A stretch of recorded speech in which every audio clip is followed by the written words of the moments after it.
Dear Mr. Khan, Your son and hundreds of thousands of American soldiers defended this great country and protected the lives of American people.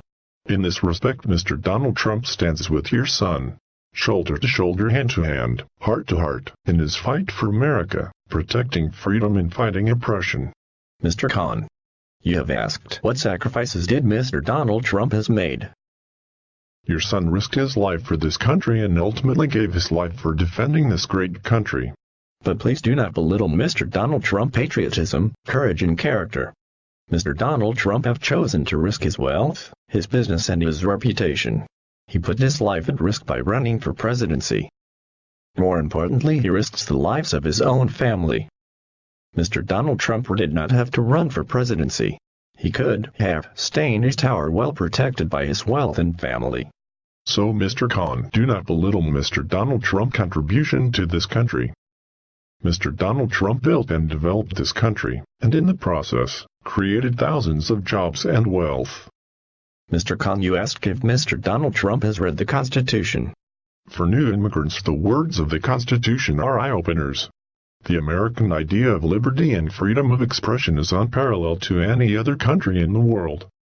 But let me remind you, Mr. Donald Trump was born here, in America, and was raised on freedom and equal opportunity. Now, Mr. Khan, let me ask you, have you read the Quran?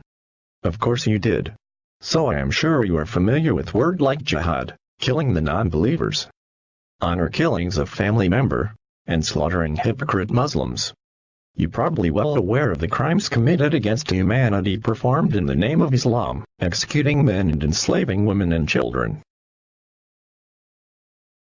However, Mr. Khan, if you do not have a copy of the Quran, let me send you one so you can read it.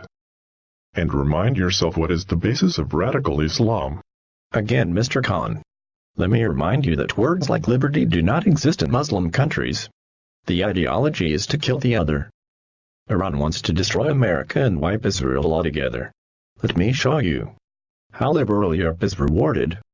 Let me remind you of 9/11, Nidal Malikas on terrorism, Orlando, and many more terrorist acts. Our country is very fragile at this time. We are drowning in debt and lack of direction and leadership.